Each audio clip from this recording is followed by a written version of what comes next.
Hi, Sarah here. Welcome back. Yes, even though it is clearly not Christmas time, I have only worn this hat once this year, so we're gonna wear it again now. So I've got a chunker of a video. I wanted to do some end of year reflections and some new year looking forward, all that kind of stuff, old year, new year, transitional stuff, and just smash it all in one video. So in this video, I wanted to talk about revisiting some past tarot goals, aka the goals that I mentioned in a video in November, just a couple months back. A tarot recap of this year, just going over some tarot things that happened to me this year, or that I made happen this year. My year ahead spread from the last year, and my year ahead spread and cards for this upcoming year. And lastly, some tarot goals and intentions for this next year, 2024. And Tarot and Magic actually made their own video about their own tarot goals. They made a hashtag for it too, Tarot Goals 2024. So this is sort of a video response to that, but also, again, just my own mashup of all my tarot goals and tarot recaps for this year and this next year. As usual, I will put timestamps in the description, so you can just jump to whatever section you want to watch. First, let's revisit my past tarot goals from this past November, just a couple months back. So I had 3 or 4 different tarot goals or intentions that I had set for the last couple months of 2023. The first goal was a no buy except for necessities, so buying nothing hobby related for the rest of 2023. Secondly, deep diving decks, so doing more deep dive and deep study activities with tarot decks that I had. I was doing a daily draw Drop M78 challenge by Mindful Tarot, basically drawing a new card every single day and journaling about that. And lastly, I wanted to continue working on the Your Tarot Toolkit workbook by Tom Benjamin. How many of these goals did I succeed in or finish? Well, none of them. Yes, none of them. But that is okay because goals and intentions change over time. The person I was then is not the person that I am now, but it is still cool to revisit them and reflect on them a bit. So with the no buy, this intention came about because for all of this past year, I have been wedding planning. And because I was so busy and stressed with wedding planning, I had not that much energy or time or money to spend on other extraneous hobbies. So September was the culmination of all the wedding planning. October was the de-stressing, decompressing time after the wedding planning. And then October, I ended up buying a lot of stationery products, a lot of stickers, a lot of washi tape. And therefore, in November, I decided, okay, I'm going to put a cold stop, no more spending on all these hobbies. I want to just make sure I really work through what I have. I've already bought all these new things. Now let's go ahead and work through these new things. The 2 or 3 main categories of hobbies that I tend to spend on are stationery supplies, aka stickers and washi tape and stamps, tarot and oracle decks, and also yarn. Even though I don't crochet or knit like that regularly anymore, yarn is still a temptation for me. So the no buy intention was mainly focused on those 3 sections. The hardest time to set a no buy is during November and or December because in these months, people are having sales, Black Friday sales, Cyber Monday sales, Christmas sales. I did end up buying a couple of stationery items that were probably extraneous but still brought me joy in November. But actually, during November, I was able to not buy any new tarot and oracle decks. There were a couple that did tempt me that I was like, I really want to buy it. Maybe I can break my no buy for this. But I remembered the intentions that I had set with the no buy to make sure that I used the decks since I already had bought so many other decks this past year, and also to make sure that I really think through and rationalize every purchase before I make it. To curb that impulse spending, to curb that automatic add to cart checkout immediately without thinking twice kind of impulse. There is a video that I watched a while back. This person and their commenters were thinking and agreeing what is so deep about a no buy? What is so deep about not buying stuff when there are other people who actually cannot afford to buy things? And I will say, for me, the no buy is more than just about not buying stuff. It's about recognizing the temptations and the bad habits that lead me to not buy stuff. There's a lot of feelings that go behind the habit of buying and impulsive shopping, compulsive shopping. I don't want to get too deep into that in this video. I want to put my thoughts together in another video. Essentially, my no buy was an attempt for me to get back to mindfulness in tarot and mindfulness about my own shopping and consumption habits. So I did end up buying 2 decks in December. One of them was the Age of Aquarius Tarot, which I had been going back and forth on for months. I was trying to tell myself the cards are just very visually pretty, but I don't know if I'll actually read with it. But after going back and forth on it for ages, I just felt you know what? I'm just gonna do it. And it's on sale for $30 off. That's a pretty good deal. The other deck that I ended up getting was this Oracle deck, the Sacred Destiny Oracle. I ended up buying this in store just a couple days ago.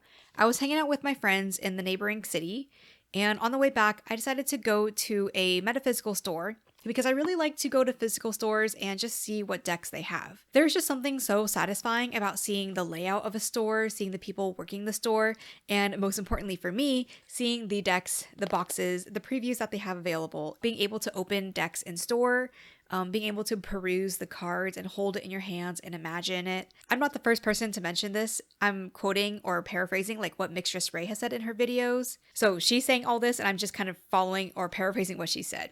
But I totally agree. There's just something so magical about like being able to hold this deck and really look through the cards in my hands instead of just looking at pixels on a screen. So those are the 2 decks that I ended up buying.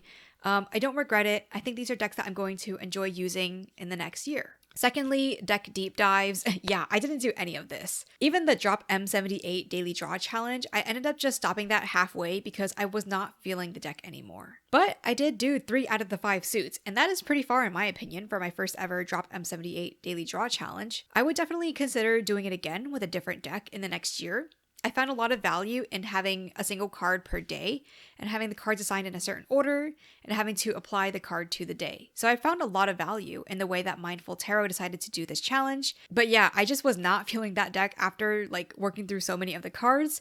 So I decided to gift it to Wesley of 22 Zines, and I'm happy that he's appreciating it so much. Seeing Wesley enjoy and appreciate that deck just affirms to me that something that doesn't work for me might actually work so well for someone else. I felt so disconnected and slightly annoyed from the deck, but Wesley found it very delightful and very fun. So clearly, right choice. I'm so glad that I was able to gift it, and I just hope that we can continue this cycle of passing on things that don't work for us so someone else can appreciate them more. I also intended to do some other deck deep dive activities, but that didn't happen. Now I realize that November and December are the busiest months of the year, so I hardly have any mental space to do any like deep study, deep dive activities. I hope to do more deep dive activities in the next year, but now I know November, December is like not the time to set intentions to slow down because I'm already so busy planning ahead for all the socializing and the end of year stuff, the holiday stuff that I'm gonna do. And thirdly, I intended to do the Tarot Toolkit workbook. I didn't open that at all. I kept it on my desk hoping that I would work on it, but similar to the deck deep dive activity, I just never felt like doing that deeper study, deeper tarot study. So that one totally went out the window. Reflecting on these goals, these intentions from past me, it reminds me that there's a difference between the feeling of excitement, like, wow, I'm so excited to do this. I fantasize, I imagine myself doing this thing, versus the motivation that comes with actually doing the thing. I feel like it's a difference between like Wands energy, the ideas energy, versus the Pentacles energy, which is the I'm gonna get to work inspirational energy. They're different forms of inspiration, but they definitely express themselves very differently. This made me realize again and again that I am someone who really takes my time with implementing new stuff. The reality is, if I just learned about deck deep diving like this past month, I'm not really going to implement it until like probably at least 3 months from now because it just takes time for these ideas to simmer in my mind. And it takes time for my mind to like take hold of these ideas and to figure out how to make these ideas work in a way that actually works for me. So the outside inspiration can tell me, make your own guidebook. That's a way of deep diving. And then I'd be like, yo, yeah, I'm totally gonna do that. I'm so excited to do it. But I won't actually feel motivated or inspired to do it until like months after that initial idea takes hold. This habit has been a tendency of mine for like my entire life. I'm just slow to process things and to implement new things in my lifestyle or in my routine, and that's okay. So next is a tarot recap of this year. So I also wanted to share about my tarot practice this year. It was almost non-existent for the first 9 months. I didn't go that deep into tarot as I thought I would, it being my 3rd year of learning tarot. My tarot practice this year was fairly average, I guess. Honestly, just doing the occasional reading in my journal. But I definitely did not have any routine way of doing readings or regular way. And I don't mention that to say like I feel bad that it wasn't as regular or as routine. I just mention it because the fact is, because I was so busy with so many other things and so mentally at capacity, I just didn't have capacity to do other like tarot readings really. I did have a desire to make my tarot practice more regular and or more evident or apparent on camera. Basically, I just wanted to show ways that I worked with the cards on camera.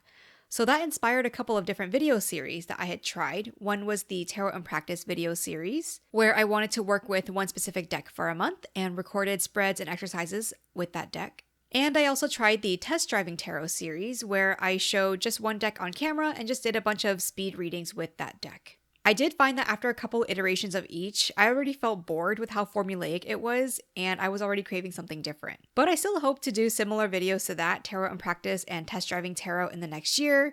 I'm just going to keep playing with the structure, the formula of it, so I can get it to a place where I actually enjoy doing it over and over again. Something else I really enjoyed this year was tarot meetups and tarot activities. I'm a part of a local Asian group, and within that whole Asian meetup group, we have a subcategory, a sub-chat for tarot people.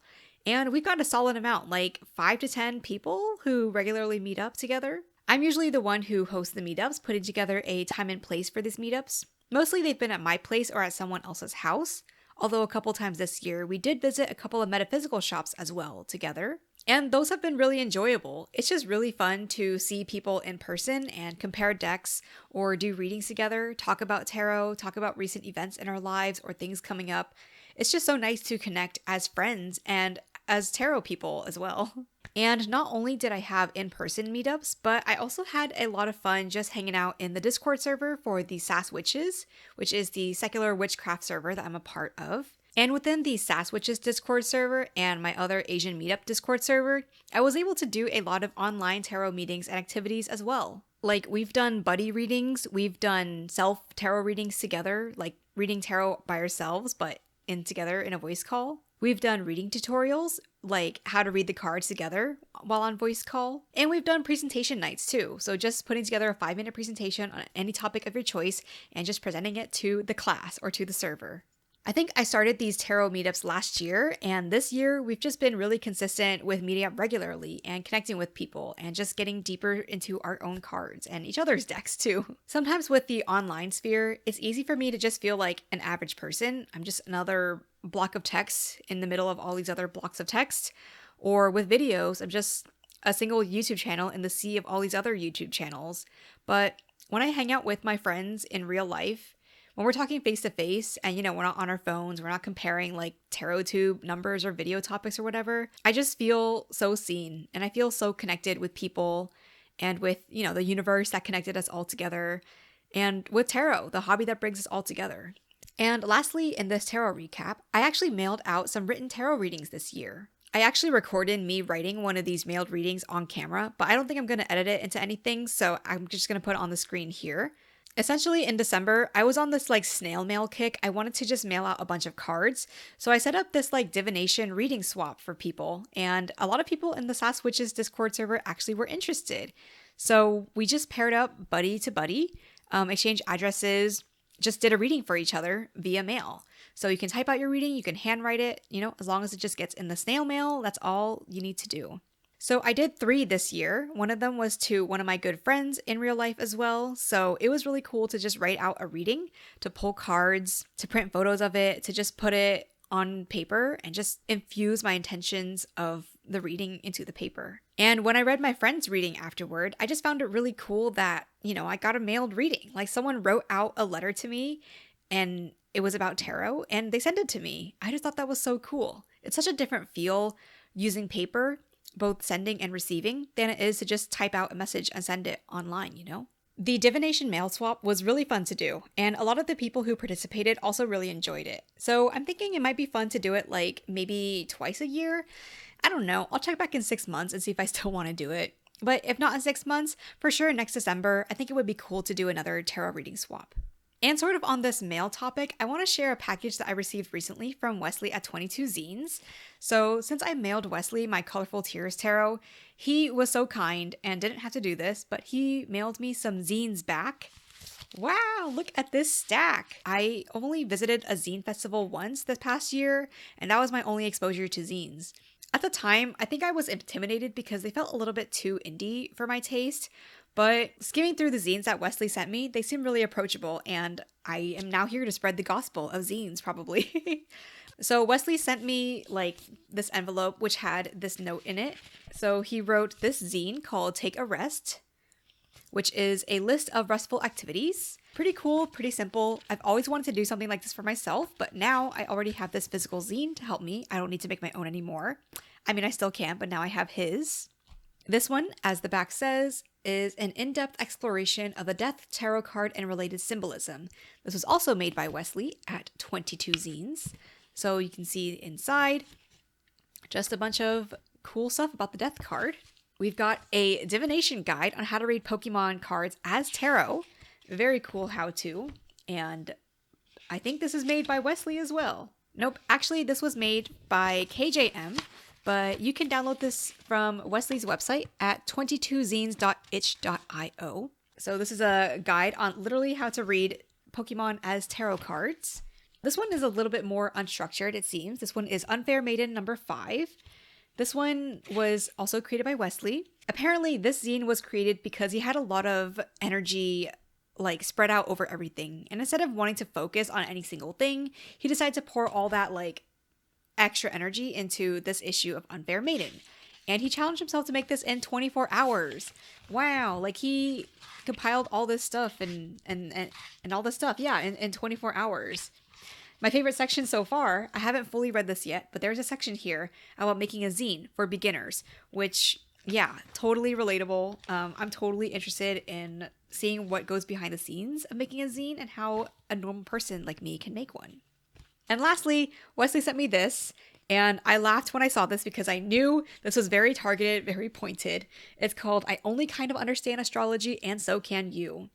This was by Laura Mailman.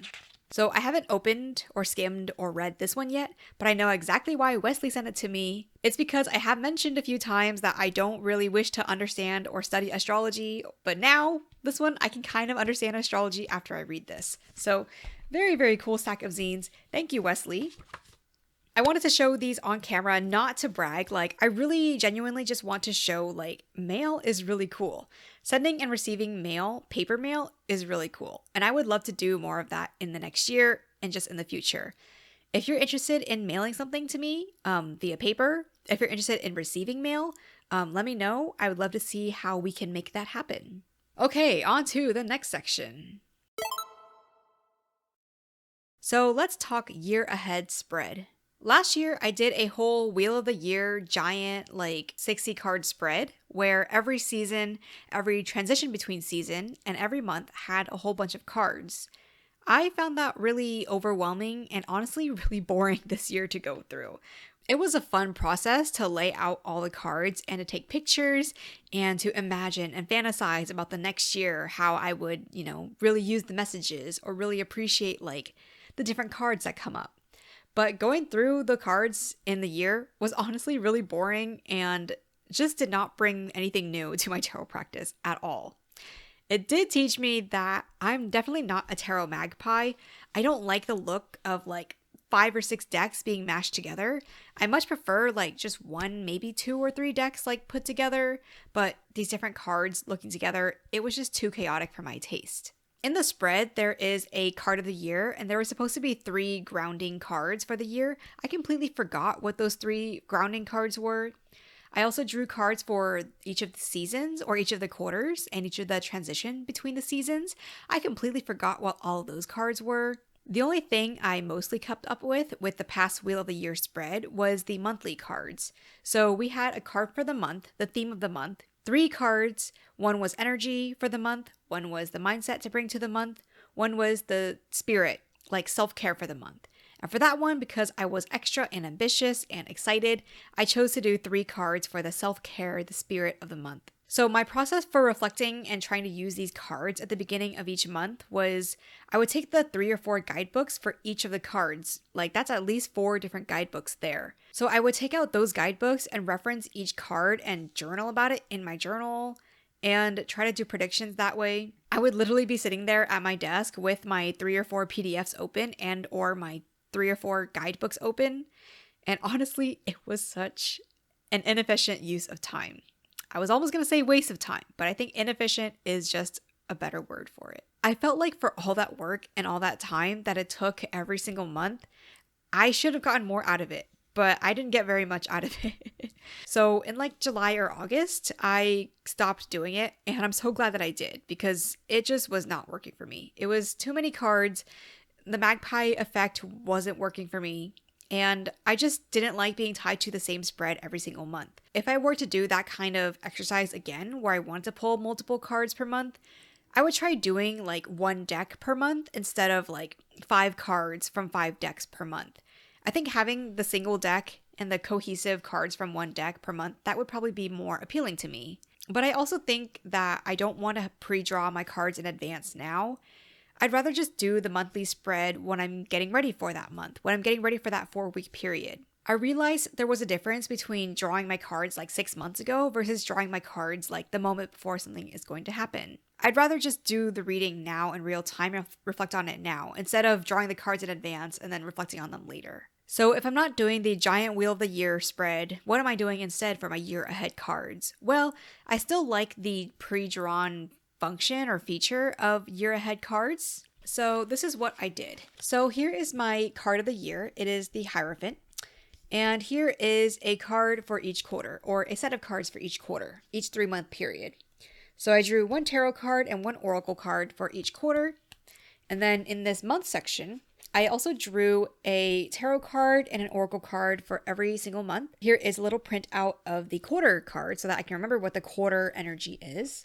So I've got that here, I've got the month card here, and I've got some more in these pages which are taped closed because I don't need them right now. I also put a copy of my month card and my quarter card into my everyday planner.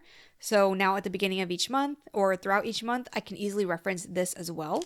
So here my cards for the quarter for January, February, March are Wheel of Fortune and Jasmine Sensuality. For January, I've got the 6 of Wands and Goddess from the Archetypes deck by Carolyn Miss. And I'm thinking these cards can be like themes to explore, cards to explore for the month, focus cards for each month. I'm still figuring it out. It's probably up to interpretation, but I think I needed something more open than just like the theme, the energy, the mindset, the spirit. I felt like those were just too narrow. So maybe this month I'll end up doing some reflections, some themed spreads or readings around like the 6 of Wands, for example, since that's the focus card of the month, or around the Goddess archetype, since that's the focus card of the month. I'm not 100% sure, but that's a different way that I'm trying this year ahead spread or this year ahead card thing. So yeah, we'll see if I keep up with that in the next year. Lastly, I'd like to share some tarot goals and intentions for this next year. For now. Of course, they're always subject to change as I change and my priorities change. I definitely want to be mindful of myself, my tendencies, my habits. It's very easy to go grandiose, go dramatic with these New Year's goals and New Year's resolutions. It's easy to think that we can make a big change to our hobbies, our habits overnight or just in 1 month. But the reality is, it takes a lot of Pentacles energy to make these goals happen. I can have the idea, but like I mentioned before, it takes a long time for these ideas to actually implement themselves in my brain and in my habits in a way that actually works for me. So I've written down 4 goals or intentions here. One is to continue doing tarot meetups and activities. Like I mentioned, I really enjoy hanging out with my friends in real life, so I'm going to continue expending energy towards that. And I also really enjoy hanging out in the Sass Witches Discord server, so I'm going to keep finding ways to engage with people and do activities there. Next, I'm continuing my no-buy or low-buy intentions. I'm going to continue to wait and assess if I really need a tarot or oracle deck before buying it. I'm going to continue making sure that I'm working with the decks that I have and assessing if they actually work for me. Working through this backlog of decks that I have in my queue, And here I also want to plug Mixtress Ray's recent video about how she's also going on a no-buy, and she outlined a lot of good, helpful criteria. She was a lot more specific about her no-buy criteria in this video than I was in my November video, so yeah, check that out. Related to this topic of buying decks faster than we can actually use or consume them, my friend and I have had conversations about how there's a time delay that causes us to be disconnected with some parts of our processes. So for example, when we're writing a long message to someone, Both of our tendencies is we like to respond when we get to it. There's no pressure or obligation to respond like the same hour or the same day when you send a message. If I send you a message, I expect you'll get back to me whenever you want to get back to me, when you feel ready to talk and engage with me. However, because of this little time delay, there can be a little bit of disconnection. Like, let's say I'm really excited about this one thing and I share it with you online on a comment. When you finally read that comment, maybe a week later, maybe my initial excitement has died down. Sometimes we joke like when we send a letter or we send a message, it's like, hello from 2 weeks ago, Sarah. It's like not an instantaneous, processing of thoughts, exchange of information as it is if you were doing real-time interactions. And I mentioned this like time delay because the same thing goes for buying things online, I feel. The experience of buying something in person when you want it that same day is very different from buying things online, but then you have to wait for it and it arrives like a week or two later. I think this delay can contribute to this unhelpful habit of buying more things than we need. Let's say I see a tarot deck online. I'm very excited to use it. I'm fantasizing about it. I'm imagining all the different ways that I can use it and I can enjoy it. And then I click buy. And then in the time that it takes for that deck to be processed and shipped to me, in that 1, even 2 weeks that it takes, maybe my excitement dies down. And then by the time that that deck arrives, I no longer feel that initial like, oh my god, I'm so excited, like feeling about it. And typically when I receive the deck in my hand after waiting and processing that throughout that waiting period, something changes in my brain. And usually that deck just goes into my to read pile on my shelf. And then it doesn't get picked up for months later. So hopefully this is making sense. I'm just trying to explain a little bit of the thought process and the catching myself in this habit of getting excited, buying decks. When the deck arrives, I'm not that excited about it anymore.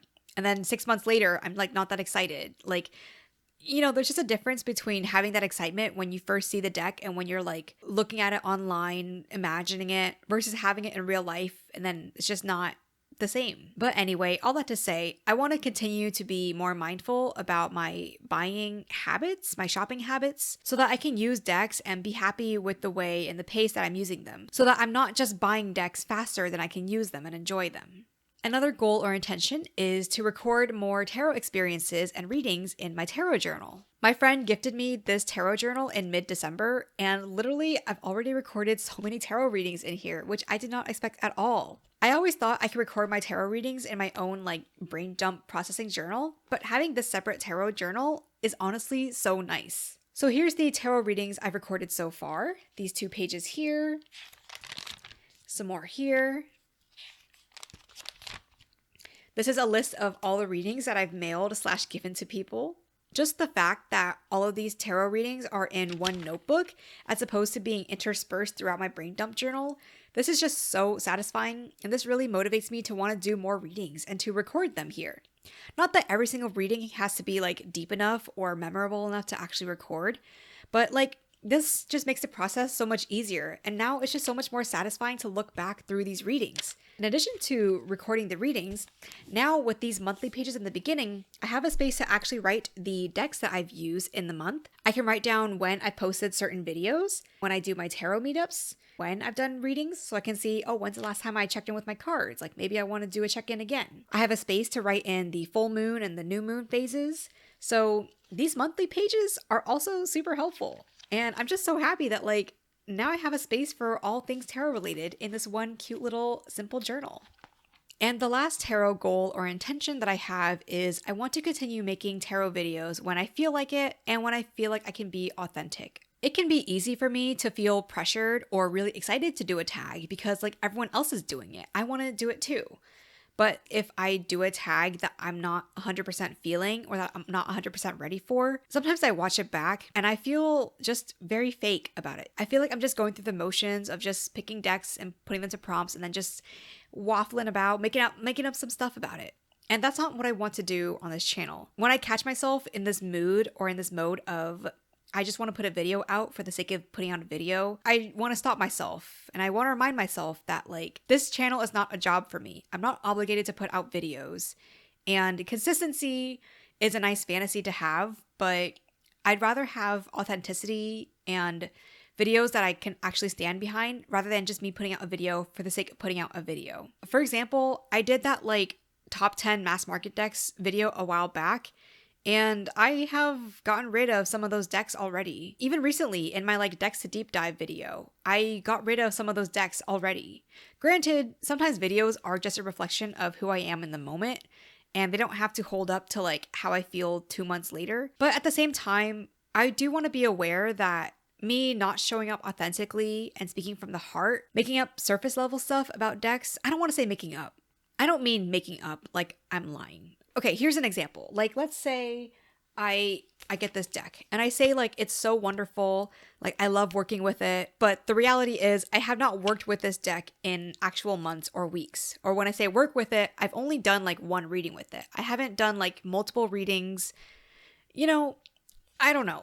This is not to say that anyone else should be doing this. This is just me talking about myself and how I feel and what I want to do for my channel, right? I want to have more substance in my videos, and I want to be speaking from the heart. I don't want to just be feeling like I'm just talking surface level about stuff, or I'm not really being authentic. I'm not really speaking from my true heart, my heart of hearts. I'm just saying surface level, superficial stuff that is very easily palatable for everyone else to digest. So this journey of authenticity on camera and in public is definitely still an ongoing process. I was not raised to seek out controversy. I was raised to avoid all conflict and to make sure I'm always pleasing the masses, to please people. So this is always a journey, a thing that I'm going to be unlearning. Who knows? Maybe I'll get involved in some controversies next year. I don't know if I want to, but maybe if it means that I'm being authentic, maybe the controversy is needed. I don't know.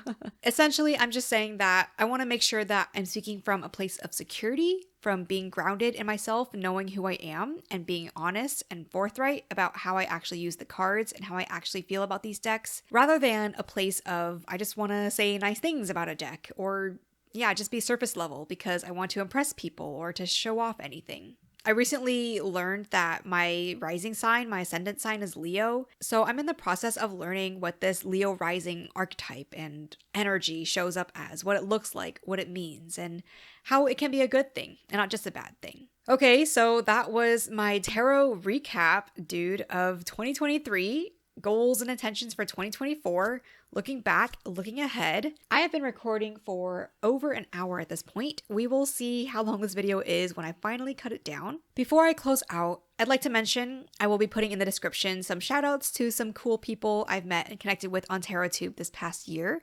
So please check the description for some cool channels and people to watch and follow. And I also want to thank everyone who has watched these videos. I know this is a cliche thing when you hear other people doing it through the screen, but when you're saying these words out loud, it's different, man.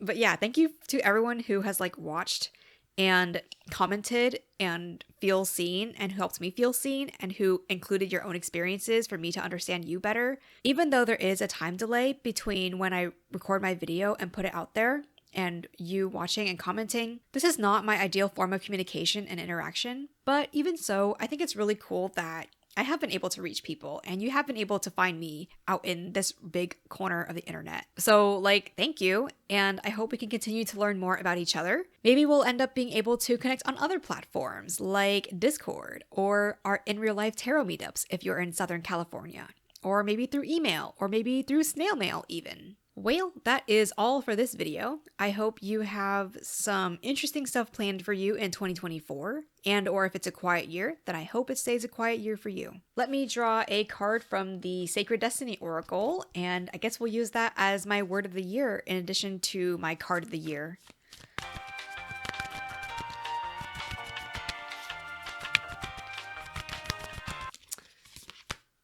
The word of the year for me, maybe for us, is trust. All right, go to sleep thinking on that. And with that, that is all I got for you today. Thanks for watching. Bye.